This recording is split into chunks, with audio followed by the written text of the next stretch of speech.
Bác Du Ê vui sướng khi anh em team Quang Linh đến đào móng, khởi công xây lại tiệm giày. Chào các bạn, theo như chia sẻ trước đó, thì Quang Linh sẽ xây tặng cho bác Du Ê một căn tiệm sửa giày, nhằm thay thế căn tiệm cũ tối tăm chật chội xuống cấp. Xây căn tiệm giày tặng cho bác Du Ê, Quang Linh đã có ý định sẵn từ trước rồi, dự tính khi xây xong nhà cho em Tuấn thì sẽ xây luôn cho bác. Nhưng thật may mắn, khi anh chia sẻ hoàn cảnh khó khăn đáng thương của bác Du Ê lên trên kênh của mình, đã được đông đảo người xem ủng hộ ý tưởng này. Sau đó, rất nhiều mạnh thường quân Việt Nam ở khắp nơi cũng muốn góp thêm tiền phụ giúp với Quang Linh. Hôm nay, anh em team Quang Linh sẽ tận dụng vật liệu và một số công thợ ở nhà em Tuấn đưa sang để làm luôn cho bác.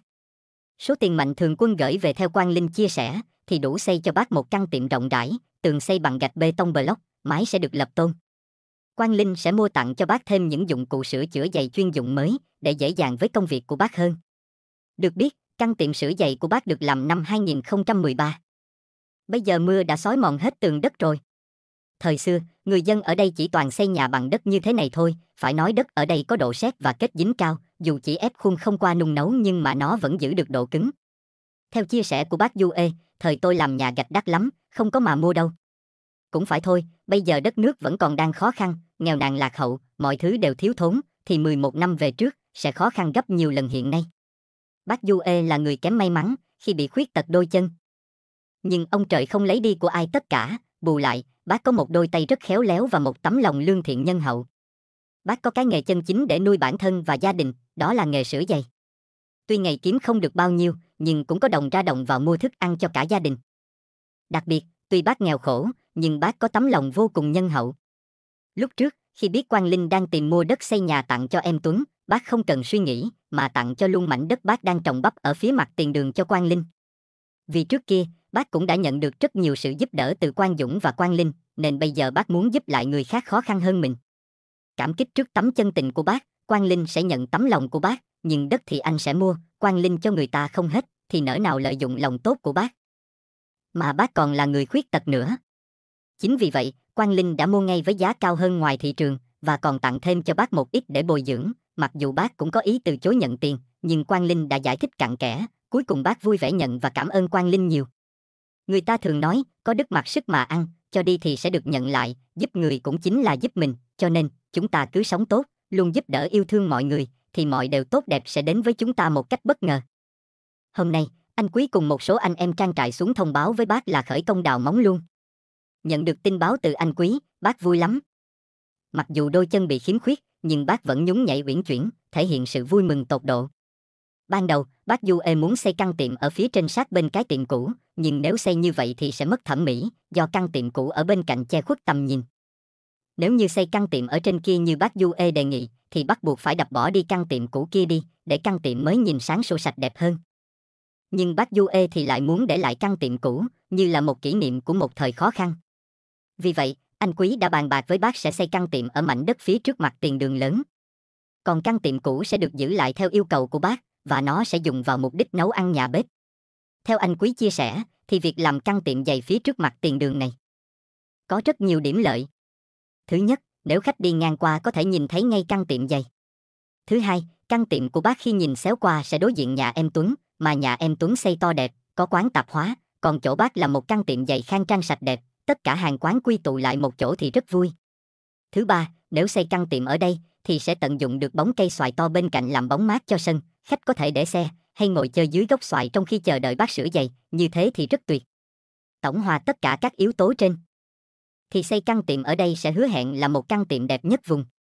Lúc đầu, các anh em trong team đã thống nhất với nhau là sẽ xây cho bác căn tiệm kích thước 3m x 3m, tổng diện tích sẽ là 9m².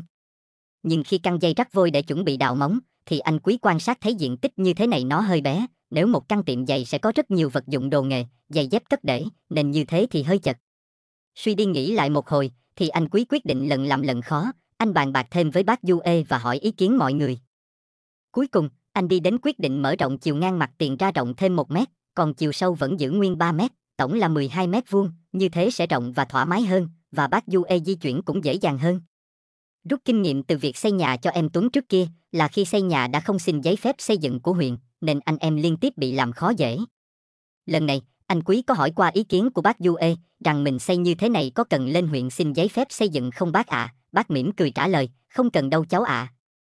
Chỉ khi mình xây dựng nhà ở kiên cố thì mới xin giấy phép của huyện thôi, còn mình ở đây chỉ xây căn tiệm nhỏ thì không cần đâu cháu ạ. Anh Quý cũng chia sẻ thêm, bác Due bị khuyết tật, nên bên chính quyền địa phương cũng rất quan tâm không làm khó, với lại họ thấy mình giúp bác như vậy thì họ cũng tạo điều kiện cho bác, để có được một căn tiệm mới để làm ăn được dễ dàng hơn. Căn tiệm này cũng sẽ được xây lùi vào sâu bên trong, cách lề đường 15 mét như nhà em Tuấn bên kia. Để đề phòng trường hợp sau này huyện quy hoạch làm đường hay trồng cột điện, thì cũng không bị ảnh hưởng vướng vào quy hoạch rắc rối. Bây giờ, anh Quý sau khi đã căng dây định hình xong rồi, thì sẽ cho anh em thợ đào móng luôn. Vì làm căn tiệm nên phần móng sẽ làm đơn giản, ở đây, chân đất này rất cứng không sợ bị sụt lún, nên anh Quý sẽ làm móng bằng đá học thay vì bê tông cốt thép kiên cố như nhà em Tuấn, như thế sẽ nhanh và tiết kiệm thời gian hơn. Thay vào đó, để đề phòng tường bị nứt, anh sẽ cho thợ giằng 2 đường thép chạy xung quanh, một đường ở giữa và một đường giằng phía trên gần mép tôn, như thế sẽ tạo ra một cái khung chắc chắn cho căn tiệm. Phía trước hiên, anh Quý sẽ cho thợ làm một cái hiên giả bằng những thanh sắt hàn lại với nhau, bên trên lập tôn, mái hiên sẽ được ra phía trước khoảng 2 mét, như thế, khi bác làm việc ngồi phía trước này sẽ mát và thoáng hơn, kết hợp với bóng mát của cây xoài bên cạnh thì quá đẹp. Nhiều khán giả cũng mong Quang Linh và anh Quý xem có thể làm cho bác một đường nhỏ bằng xi măng từ phía đường lộ trở vào phía tiệm. Để bác có thể di chuyển xe lăn gỗ cho tiện, tránh những hôm trời mưa, phần sân phía trước trơn trượt, bác di chuyển té ngã thì tội bác. Chắc chắn anh em team Quang Linh sẽ tham khảo những ý kiến hay của mọi người, để làm sao cho bác di chuyển được thuận lợi nhất. Phần móng này cũng nhỏ, đơn giản, nên sau khi đào xong sẽ trực tiếp xây ngay vào hôm sau luôn.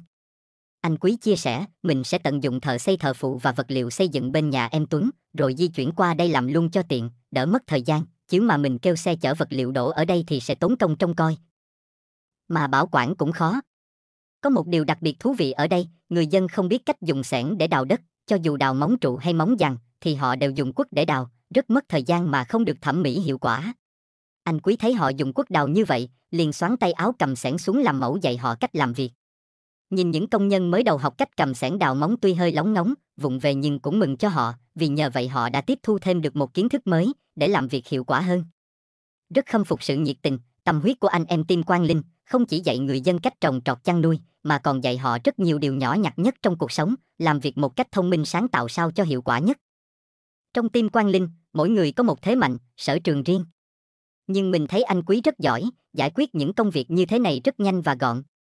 Anh có sự tỉ mỉ, kiến thức trong việc xây dựng, phán đoán tình hình nhanh và quản lý công thợ rất chặt chẽ, nên Quang Linh giao bất cứ việc gì cho anh Quý thì rất yên tâm.